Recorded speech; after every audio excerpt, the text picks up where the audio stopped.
Live from Washington, D.C., this is Balance of Power with Joe Mathieu. President Trump expected to mark his first year back in office today by meeting the press. Welcome to the Tuesday edition, with expectations that the boss is just about to walk in the room, heading downstairs to the briefing room any moment now, with throngs of reporters waiting for him and many questions about his designs on Greenland and threats to add new tariffs on many of our NATO allies. We're going to get the latest in a moment from Bloomberg Washington correspondent Tyler Kendall.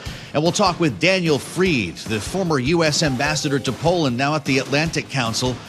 We'll share his insights coming up as President Trump heads for Davos tonight. And we'll have analysis from our political panel. Rick Davis and Jeanne Zaino are here for the hour. Let them hear. It's about as crowded as it gets. I think the fire marshal might need to check on this situation. If you're with us on Bloomberg TV or on YouTube, we will keep eyes on what's happening at the White House. The daily briefing was scheduled to begin now. Press Secretary Caroline Leavitt on X earlier saying that there would be a special guest. Now it is expected that guest, none other than Donald J. Trump. 1 year to the day after coming back to the White House. Indeed, 1 year since the inauguration, that the president is gassing up Air Force One, about to cross an ocean to deliver a very stern warning to many of our NATO allies, having spent the weekend warning them on social media. And in the news, we caught up with him on the tarmac as the president came back from the football game last evening with many questions about his designs on Greenland and opposition that we are hearing from the European Union. Listen. I don't think they're going to push back too much. Look, we have to have it. They have to have this done. They can't protect it. NATO's been warning Denmark for about 20 years now, longer than that, 25 years. They've been warning Denmark about the Russian threat. And it's not only Russia, it's also China. So we'll see what happens. But let's put it this way. It's going to be a very interesting Davos.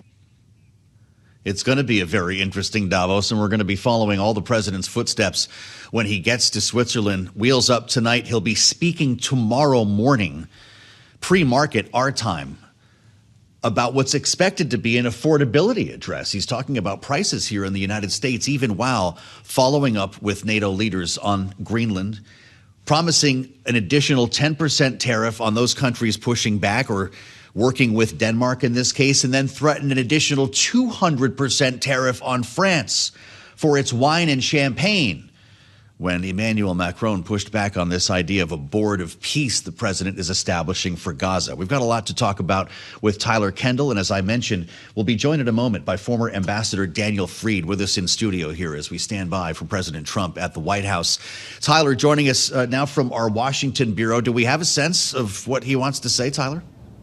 Yeah. Hey, Joe. I mean, at this point, we know that the White House is touting that it has been 1 year in office for the second Trump administration. Just moments ago, they kicked out a fact sheet to us reporters here in Washington, calling it 365 wins in 365 days. So it is clear that the president is going to come out and push his policies forward. As we know, this White House has been on defense on a range of issues. Most notably, of course, is affordability. And you framed it perfectly at the top there, because as we await his speech to Davos tomorrow at 8:30 a.m. Eastern, we're really starting to see the domestic and foreign policy agendas collide, right? This administration has already previewed that this is going to be a speech focused on the cost of living. We've heard from officials that there is going to be a particular emphasis when it comes to bringing down home prices and some potential proposals there. The NEC director, Kevin Hassett, floating that we'll see this plan related to allowing people to pull from their 401ks for a down payment on a home. Yet at the same time, there's this backdrop of what has only been escalating tensions in recent days. You mentioned that tariff threat from towards our European allies that have backed Greenland. And Joe, our own reporting indicates that our European allies are planning their own potential retaliatory tariffs against the U.S. They're also poised to halt that U.S.-EU trade deal that was struck this summer but hasn't been ratified yet by the European Parliament. Now, Joe, as you know, we We heard from the Treasury Secretary Scott Bessent earlier today, who's urging calm. He's saying that he doesn't think there's going to be this retaliation, but it's worth pointing out that our own analysts at Bloomberg Economics say that if the U.S. does follow through on this tariff threat, it would reduce the exports from the impacted countries to the U.S. by up to 50%. The last thing I'll throw at you is that we have also heard, not just from the Treasury Secretary appearing to try to turn down the temperature, if you will, but the House Speaker Mike Johnson was in the UK today addressing the United Kingdom's Parliament. He himself said that he was trying to calm the waters. So it appears that across the Republican Party here, there is some effort to try to perhaps rein in the president's rhetoric as he heads into this very important speech tomorrow at Davos. Just want to ask you just quickly, Tyler, about this text to the leader of Norway. The president equating his ambitions for Greenland and possibly taking over Greenland with his failure to win the Nobel Peace Prize. He wrote, "Considering your country decided not to give me the Nobel Peace Prize for having stopped 8 wars plus, I no longer feel an obligation to think purely of peace." Do we know what he meant by that? Well, we should also say that it's not the Norwegian government that awards this prize, which is perhaps a wrinkle in what President Trump is putting forward here. But it is just the latest in what has been a series of disputes that President Trump has elevated ahead of going over to Davos and ahead of him really pushing forward that he is committed to his plans when it comes to Greenland. Now, we know that there's diplomatic channels that are still open after talks in Washington last week. What they could materialize in remains to be seen, whether that is strategic, defense, economic cooperation. But Joe, as you're outlining here, his message to Norway, his message to the French President Emmanuel Macron, who raised concerns not just about Greenland, but also his proposed peace plan in Gaza and threatening that 200% tariff threat. It does appear that he is singling out perhaps some of these leaders. I'll throw one other at you. The NATO Secretary General Mark Rutte found his own text messages shown to the public to President Trump. So it's very clear here that the president is singling out perhaps some leaders that he wants to see some different sort of cooperation with.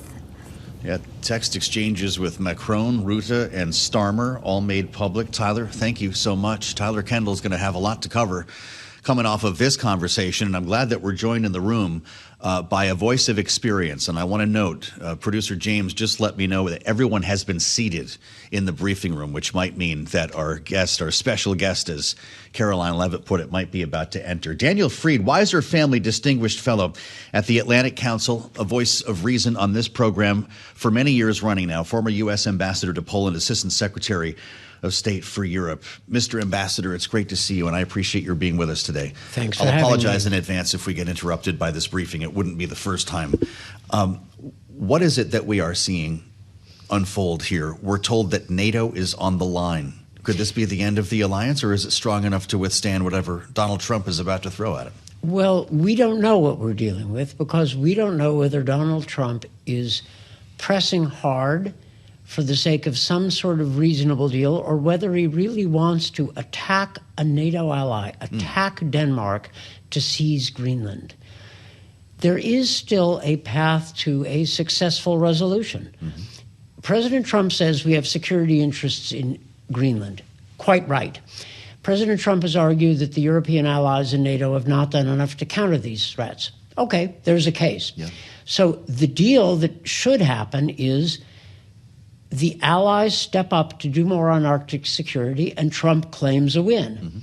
That's best case, and it is an achievable case. Okay. The Danes, the Europeans would go along with it, but the president keeps saying he wants to commit aggression, there's no other word for it, and seize territory of a loyal ally which sent troops to Iraq and Afghanistan for us. Yes. So how this turns out, I can't say. There is still a path to a decent outcome, rough, but okay, in which case the NATO alliance will continue. But if President Trump, if the United States becomes an aggressor for no good reason, then we have a problem in the alliance, and the United States grand strategy that has been so successful for decades would be put at risk, again, for no good reason. We should note that Denmark was responding to an Article 5 incursion to help protect the United States in those wars. So this is a wild moment that we are in. The president is about to speak in the briefing room. Are European leaders glued to this like you and I are? Sure. Yeah. The Europeans want a resolution, but they don't want to cave to unreasonable demands and be bullied by Washington for no good reason. So they're looking for a way forward and a way out of this, but they're not going to cave easily. Denmark has called on European solidarity and has received it. Denmark has also sent troops to Greenland. Now, those troops are there because the U.S. has said Denmark needs to do more for Arctic security. Yeah. But they are there, and the Danes have said they will defend the Kingdom of Denmark. Mm-hmm. There's a lot of history here that could be potentially unwoven. And I'm wondering what's going through your mind when you consider the decades of blood and treasure spent on creating this alliance, how quickly it could break down. Well, the genius of American strategy has been that our allies wanted to work for us. Yeah. We didn't have to occupy them. We didn't have to threaten them. We weren't like the Kremlin with its satellites in the Cold War. Yeah. Our allies wanted to work with us. And all we had to do is listen to them and work with them. Now, the Trump administration has argued with justice that the allies weren't putting enough into defense. Well, they've won that argument. The Trump administration can claim a win. American presidents backed Eisenhower have complained about inadequate European defense capability. Well, now that's resolved. The Europeans are going to pitch in. So take the win. And American grand strategy, the creation of NATO, it wasn't charity. It was in our own interest. If the Trump administration wants the Europeans to do more, if we want to change the rules of trade so that the American working class sees more benefits, okay, this is all doable. But to trash the alliance, for what? Every single U.S. security interest in the Arctic and Greenland can be better addressed by working with our allies, not against them.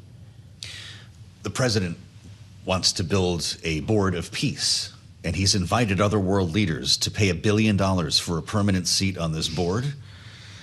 Mr. Ambassador, one of the people invited, someone you've been in the room with before, Vladimir Putin, who must be loving this conversation that you and I are having right now. Is this board of peace to somehow replace the UN Security Council has been suggested? Because it looks more like maybe a Warsaw Pact than a NATO.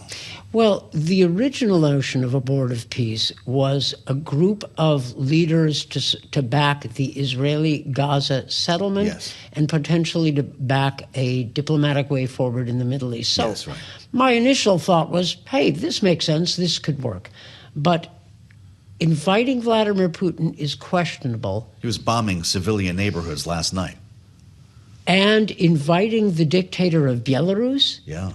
What is that about? It makes... Would never happen, would it? Well, I don't understand the sense of it. So a board of peace could make sense, but if you misapply it by inviting Vladimir Putin, who's committing an aggressive war against Ukraine and not winning, I don't see how American interests are advanced. How do you then read this note to the leader of Norway? I read this to Tyler a moment ago. Considering your country decided not to give me the Nobel Peace Prize for having stopped 8 wars plus, I no longer feel an obligation to think purely of peace. So what's the mission of the Board of Peace for which he is chair? I don't know how to describe that note, except to say that petulance is something that we try to urge our kids to drop by the time they're in middle school. You don't threaten a war against one ally because a committee in another country didn't give you an award you thought you deserved. What is that about? On many issues that are controversial, like Venezuela or Iran, I can see the Trump administration's arguments. You can argue them both ways. With respect to Greenland, I see no case for what the Trump administration is demanding. Interesting. Unless they settle for allied support for Arctic security, in which case, okay, rough start, decent finish. But demanding an annexation of Greenland? What is this? The 19th century? And American foreign policy and American values from the Declaration of Independence are antithetical to aggression like this. That's what we fought against in the 20th century. We succeeded. Let's not fall into the trap of repeating the mistakes of the enemies we vanquished. The 18th century. All right, this is going to be interesting. I just heard from a terminal subscriber who's listening to our conversation right now, and he frames, I think, what a lot of people are feeling when it comes to the president's posture to Europe. This is wild, says Ryan. People actually entertaining the idea as if we would attack. This is Trump 101. The whole world up in arms. Also, Europe is such a hoax geopolitically and economically. So to be clear, EU farmed out the military to us. They farmed out energy to Russia. They farmed out the economy to China. But they're serious about being serious now? Well, that language is rough, but I get the point. Okay. Europe allowed itself to be too dependent on Russian energy. They're fixing that. They allowed their militaries to get too weak after the end of the Cold War. American pressure has been effective. And so that second critique makes sense. As far as dependence on China, well, we're at fault as well. We have allowed the Chinese to game the international trade system, to take advantage of it and not play by the rules. So the answer to that surely is to unite the free world, like we used to, and push back against China. So the person who asked those questions has point. And the way to answer that is the old American way, which is to rally the free world to push back against the authoritarians. And if you want to push the Europeans to do more, fine. In fact, full credit to the Trump administration for doing so. But if you trash the alliance, who is going to be with us? You don't need allies until you do. That's quite a line, Ambassador. Does he have a point? People entertaining this idea as if we would attack is Trump 101. He has no plans to attack. It's escalation to de-escalate. Okay, maybe. Yeah. There's a good argument that what Trump is doing is putting pressure on everybody, grabbing attention to use it as leverage. This is possible. And that would be a decent path, well, a rough path to a decent outcome. I get that. But the threat of aggression is a problem and ought to disturb Americans. Getting back to Putin here, he talks to Donald Trump from time to time. Sure. The president has said that. We don't tend to hear about it. We don't get a readout as if you would see in a traditional administration following a call with a foreign leader. You think they've talked about Greenland? By way of Ukraine? Even you handle your hemisphere, I'll handle mine? The Russians love drawing lines on a map. And the Russians, the Kremlin, is delighted by this latest fight between Europe and the United States over Greenland. And when your adversaries are laughing themselves sick with glee, you ought to think whether what you're doing is the right thing to do. Is that what's happening? Well, they're laughing in the Kremlin. The Kremlin is just chortling. They love it, especially because Trump's policy toward Ukraine could be successful and has made a lot of progress. That is, since the blow-up between President Trump and President Zelensky in the Oval Office on February 28th last year, we've made a lot of progress. The security framework the U.S., Europe have put in place or are putting in place for Ukraine could work. This is pretty serious stuff. Trump administration could succeed in bringing peace to Ukraine. Trump could get a huge win First, he needs to land the deal with the Ukrainians, and I'm disappointed that the last talks in recent days in Florida didn't land the deal. The Ukrainians want the deal. Land the deal on security, and then push the Russians to accept it. Trump could do that.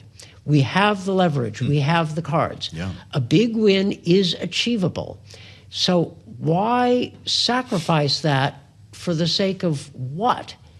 Annexing Greenland? Yeah. Fighting with our allies?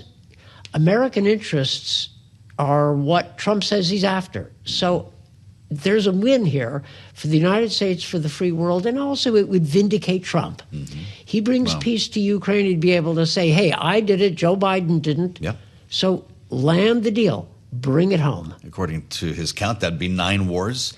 An ever optimistic but sober Ambassador Fried. We want to add our political panel to our conversation here, if we could do that. Waiting for President Trump to walk into the briefing room. Bloomberg Politics contributors Jeanne Zaino and Rick Davis are with us. Jeanne is Democracy Visiting Fellow at Harvard Kennedy School's Ash Center. Rick, our Republican strategist and partner at Stonecourt Capital. Jeanne, is the ambassador maybe pointing us down a potential path for Trump? People are outraged by what they read on Truth Social over the weekend. They have a lot of questions about what he's going to say to Davos tomorrow. But is this going to end up being some sort of 4D chess that ends with a peace deal in Ukraine and not taking over Greenland, maybe an enhanced agreement with our NATO allies? Absolutely. I think the ambassador paints a beautiful off-ramp where it is a big win for the United States. And God willing, in my view, we go down those ramps vis-a-vis Ukraine and Greenland. I think my longer term concern is, you know, as we look to Europe making trade deals with Latin America, going to India, meetings between various European leaders and China, what are the long-term devastating impacts on our alliances and our allies who feel that the stability that was the United States and that they could always turn to is not there anymore? To me, that soft power long-term damage is really frightening. But absolutely, let's hope that he takes an off-ramp on Greenland and he secures peace with Ukraine. Rick, have we ignored the Arctic? Has our strategy fallen short? The president is going out of his way to make clear that our national security is riding on having this territory. Yeah, I think if you talk to people like Senator Dan Sullivan, from Alaska, he will tell you that the Russia threat specifically and China also in the Arctic is real. And I think that with the warming of the oceans and the melting of the ice, especially around northern parts of the Arctic, around Greenland, then yes, you immediately have to start thinking about it as navigable waters and therefore potential for military action. So it certainly doesn't take much saber rattling by China and Russia to get the message. That being said, nothing precludes us from exerting our security interests with the treaties that we already have in place. They were very smart to have stationed bases in Greenland in the past, and no limit to what we can do really there security-wise in the future. I do think, this issue of sort of leveraging Greenland to get a deal in Ukraine would be a great outcome. That being said, we used to say in the first term of Donald Trump, don't listen to what he says, just watch what he does, right? And people liked some of his policies, and so they were willing to accept that construct. For the last year, to date, you had to actually listen to what he said, because what he said pretty much is what he did. Sure, he rattled the sabers on trade, but he really did start a trade war. He talked about invading countries, and he did. So I really don't think it's a strategy on his part to want to acquire Greenland and even Canada. I think that he really believes that the U.S. should have the right to this kind of sort of pseudo-Monroe doctrine that he's been articulating. So not only, be prepared, but listen to what he says, because it's most likely what he's going to try to do. Watching Wall Street, I want to mention quickly the S&P 500 extending its decline now to the lows of the session. We're down 1.6% on the S&P. The NASDAQ is down 1.8%, down 434 points as we wait to hear from the boss here. Ambassador Fried, if I listen to all of the smart people around me, then am I to believe that taking over Greenland would do nothing to enhance our national security? Oh, it would damage our national security. We would gain nothing. We would lose our allies. We would make enemies of Denmark. No one would trust us. Wow. There is no upside. That's the end of NATO, then. There is no upside to seizing Greenland. There is every upside in making a deal with the allies about Arctic security. Your guest nailed it. But if there is a potential Russian threat to Arctic security, why are we ignoring the actual Russian threat in Ukraine where they are conducting a war? If Russia is an adversary, treat them accordingly. Strengthen security in the Arctic and strengthen Ukraine's ability to resist Russian aggression and press Russia to end the war. Escalate to de-escalate. Jeanne, I think Rick was the first to remind us of the playbook earlier in the broadcast. Is that what we're seeing here? Is that what's about to happen? Is the taco news conference? I hope so, Joe, but I am not convinced that Donald Trump is famous for saying things that are outrageous. And sure, he doesn't follow through with all of them. But even just what he is saying out loud, these threats to our closest allies who secured peace, who with us secured peace for the last 80 years and ensured economic and military security around the globe. The fact that he is threatening to blow that up, to me, is so outrageous and detrimental to our long-term interests. It almost, I won't say doesn't matter what happens next, because it surely does. But the damage, I think, is already done. And just look at the economics of it. With Europe, we are 50 trillion in GDP. We are going to, attack Europe? And we send ourselves back to 26 trillion GDP. What sense does that make economically? And all of these tariff threats, let's not forget, he likely doesn't have the constitutional right to impose them. And whether the Supreme Court comes out or not, who is paying for all of this is the American public. None of this makes sense monetarily, security-wise. So, Donald Trump's threats, I don't, other presidents could have made them. There's a good strategic reason that they didn't. They don't help the United States. Rick, what do you make of the president's evening on social media? He was up half the night. I mean, it's dozens of posts, not just the tweets or the texts, I should say, to Emmanuel Macron, to Ruth Starmers and who he actually posted publicly with Macron writing, "I do not understand what you're doing on Greenland." But he also was putting up AI images. He's got planting a flag in Greenland with the vice president, the secretary of state behind him. If you're with us on Bloomberg TV, there you go. There's a lot of this stuff to go around here. Revealed conversations that were thought to be private, all in the wee hours of the night. How should people interpret this stuff, whether they voted for Donald Trump or not?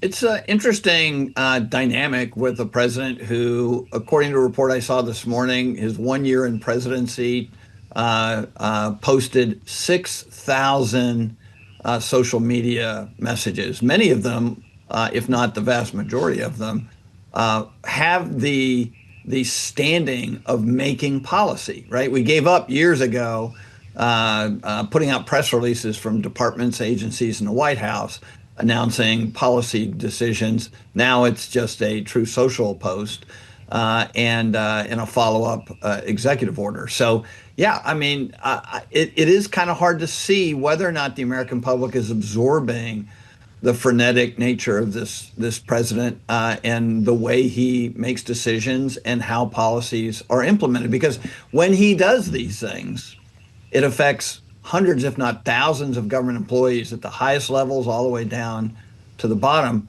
To then implement something they only have a few lines of a social media point to reflect as policy. And so it is incredibly disruptive to government agencies that have the requirement to actually act on the words that the president says. So it is a dynamic that it'll be interesting to see how it plays out, because he, I think, is the only person to be doing this in the future. And so will it all change when there's a new president in 29? Right. I've said it before. If I woke up and found that my kid was doing this all night, we'd have to have a family meeting. If you're just joining us on Bloomberg TV and radio, we are standing by for a news briefing with the President of the United States. That's a live view of the White House briefing room on Bloomberg TV and on YouTube. It's a packed house. Reporters have been seated. Bloomberg's Kate Sullivan, who is in the room, has given us 2 points of information. Number one, they just put water on the podium, so let's hope that means he's out soon. This is a briefing that was scheduled more than a half hour ago. They've also distributed documents to the reporters in the room, which is not typical before a White House briefing. The headline on the document, 365 wins in 365 days. Yes, this is the anniversary. Year one. President Trump's return marks new era of success and prosperity. And then there is a list of bullets describing what has taken place or accomplished in the last 365 days. We're spending time with our political panel, Rick Davis, Jeanne, Zaino, alongside Ambassador Daniel Fried, which is a great honor to have so much time with you, Ambassador, and I appreciate that. Sure. A year in, how would you describe the foreign policy of this White House? Mixed with a grade of incomplete. That is, there was a successful NATO summit, which is almost forgotten in the latest drama about Greenland, where the president scored a major success getting allies to commit to greater defense spending and then embrace the alliance. Good success. I give a lot of credit both to the president and his ambassador to NATO, Matt Whitaker. This was solid.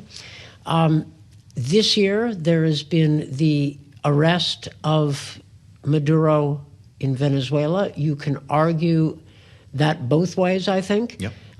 Legally, there are a lot of questions, but nobody's going to miss, at least nobody in the free world is going to miss Maduro. Mm-hmm. And with Iran, how the U.S. and the Trump administration struggle to figure out how best to play this, that is the kind of policy deliberation other administrations would have engaged in. Yeah. So I have some sympathy for the Trump administration trying to deal with that. Mm-hmm. So until the Greenland blow up, again, for no good reason, you could make a claim that the Trump administration had played rough on tariffs, but had cut deals in the end, had not forced the economy over the cliff with respect to China. Mm-hmm. So you could make a case. You could also make a criticism, but it wasn't the kind of disaster that many feared, and not the kind of disaster that is threatened now over Greenland. Really interesting. It's almost a similar answer if you asked an economist to describe his economic agenda here. Is the Monroe Doctrine real? Well, let's be clear. The Monroe Doctrine was not a doctrine for an American empire. Yes. It was a doctrine that said the era of European empires in the Americas is over. Right. Okay, that's what it was. Then the Roosevelt corollary, Theodore Roosevelt's corollary to the Monroe Doctrine in the early part of the 20th century was basically the U.S. is going to intervene in countries along the Caribbean for the sake of stability and our interests. That turned out to have a lot of weaknesses. And then we started getting away from that kind of interventionism and built a good relationship with Latin America. So going back to the Monroe Doctrine, but also distorting it to pretend that it is an era of American domination makes no sense. And by the way, the claims against Canada, here's a little known fact. The United States tried to conquer Canada twice. They beat us both times. You go to Parliament Hill in Ottawa, the Canadian capital, you will see a monument to the defenders of Canada beating the Yankee attackers. Okay, we failed. And Canada is now a great friend. Canada hasn't spent enough on its military. They've allowed that to be neglected. We have some legitimate complaints. But for God's sakes, we're going to start talking about aggression against Canada? Yeah. Well, This is not responsible behavior. you saw Mark Carney last week, Jeanne, Zaino, cutting a trade deal with China. Isn't that the side effect? Absolutely is. And can I just add to the ambassador's list? I'm not saying he would include these, certainly, about things that are troubling over the last year about foreign policy. You know, the destruction of U.S. aid, which even Susie Wiles said she had challenges with, and our soft power more broadly is very troubling, as well as the way in which the administration has decided to completely ignore international law. And I just point to the blowing up of the boats, off of Venezuela. There are other examples I would give, and I agree on Greenland, but I think it goes back a little bit earlier over the last year. Certainly the tariffs didn't have the destructive effect yet, although we are just a year in now. And certainly in my mind, that destruction is going to be in the American taxpayer's pocketbook. But to me, those two things are other examples of very troubling signs in foreign policy for this administration. We're still at session lows here. We're actually carving new lows in the S&P 500, down 1.73%. I guess that's about where it was last time we checked, down 120 points. Rick Davis, what do you make of the market reaction here? Is this just itchy investors after seeing recent highs, a little worried about earnings season, or is this another Sell America theme? Well, the news circulating around the markets today seems more focused on the Sell America theme. Obviously, the screed of Texas that happened last night sort of fell into that category for investors, and certainly the fact that you have this market decline and pressure on the bond markets all at the same time is reminiscent of Liberation Day and the markets after the decisions to implement these tariffs. So there seems to be some commonality between those two things, and that's really my question for today's presser with President Trump is he going to address that, or is he going to just take a victory lap, on his way out to Davos, for his first year in office?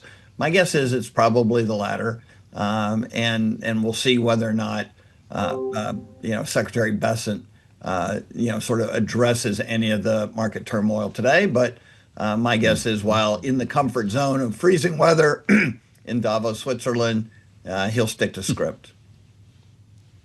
Tomorrow's speech, something that we're going to remember a year from now. We're talking about where we were a year earlier here with the president being sworn in. There's so much noise every day and so much emphasis on so many things that don't always justify emphasis.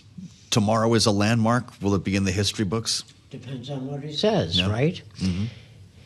President Trump loves to create drama and dominate the stage. Sometimes those moments pass and are quickly forgotten because we're on to the new drama. Yeah. The risk is that the president will take a step from which we cannot recover.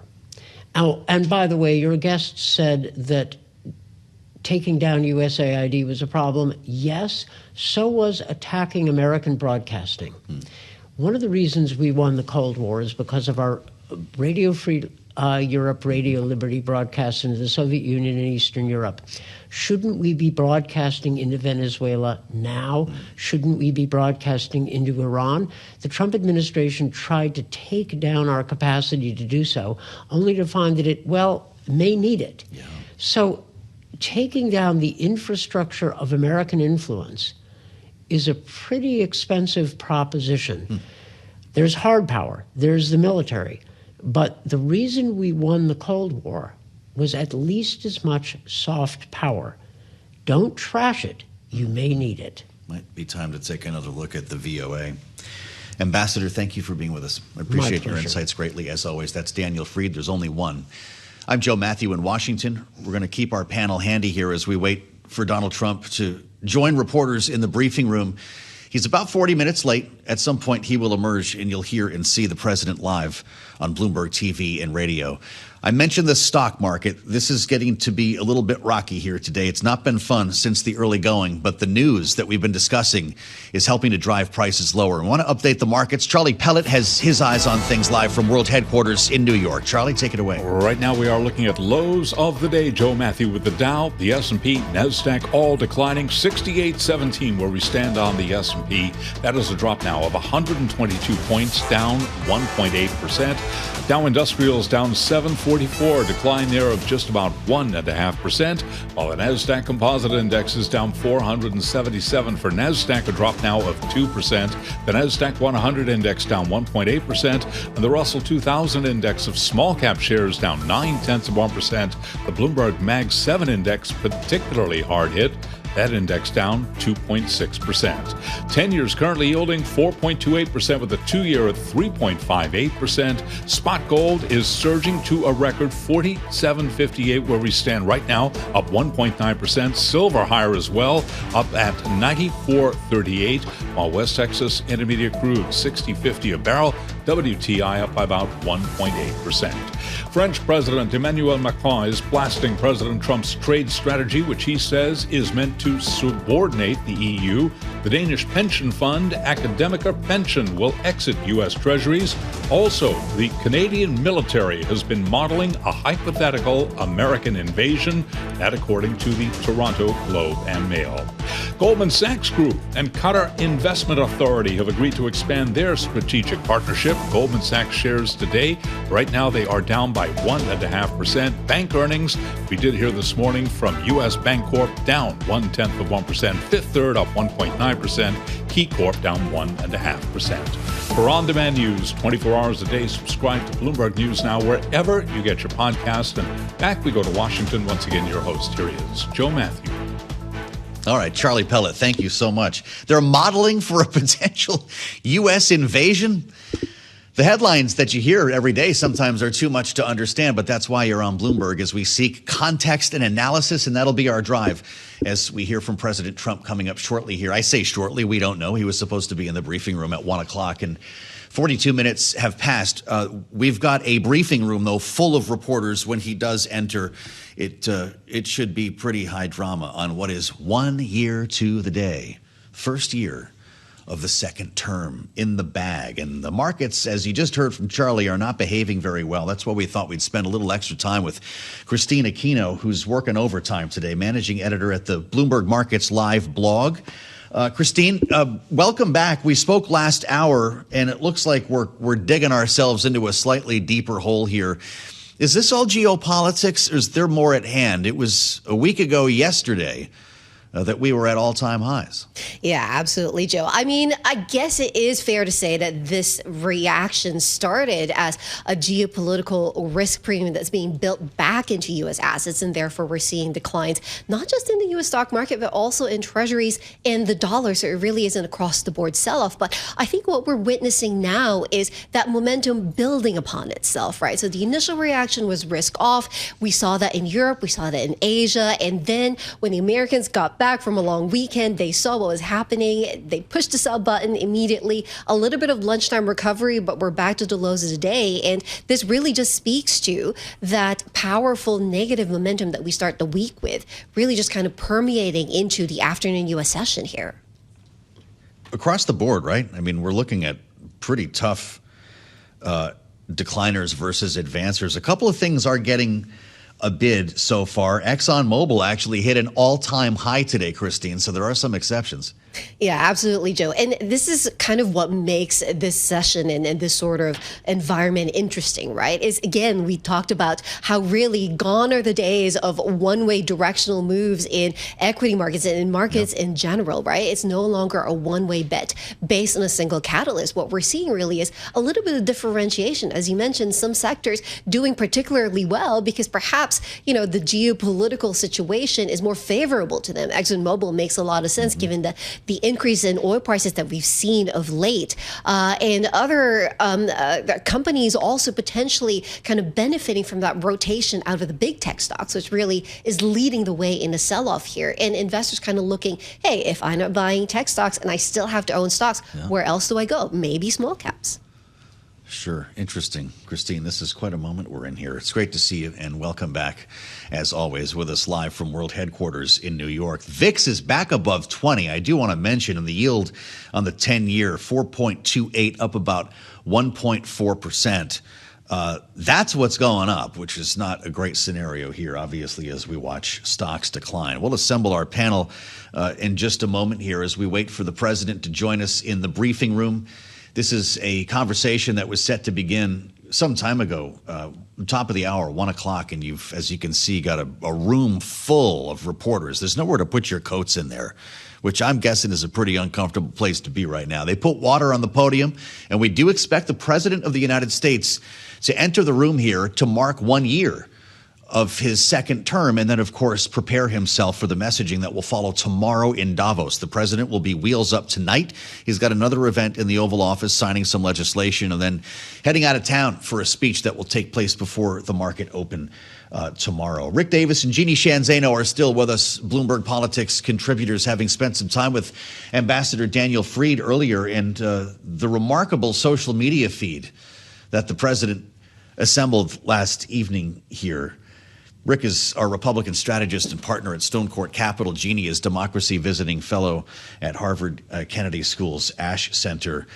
Rick, the president decides to lay down a marker here, and of course, he might not even know what he's about to say. This is not a scripted event. This is a news conference with a room full of hungry reporters. Is this what you would advise the president to do if you were in his corner here a year to the day after getting back in the White House? Well, I think it's, as you described, maybe a hastily arranged event. Maybe they woke up this morning and realized this is the 1 year anniversary of his swearing in. And as you described earlier, there seems to be a handout going through, 365, accomplishments over 365 days. So if it is indeed a report card on his first year, I wouldn't do it from the White House briefing room. I'd go to a place somewhere around the country, somewhere that has been impacted, on affordability issues. And I'd make the case of how hard this administration is working for the people who really make America work. And for me, you only get this once. And as a prelude to about a month from now, a State of the Union speech, why wouldn't you want to use it to do what you've claimed is the most important issue in the White House this last month, is talking about affordability. But instead, I guess it's probably going to be a report card in the White House, which will go largely unnoticed to most people without a broader media outreach.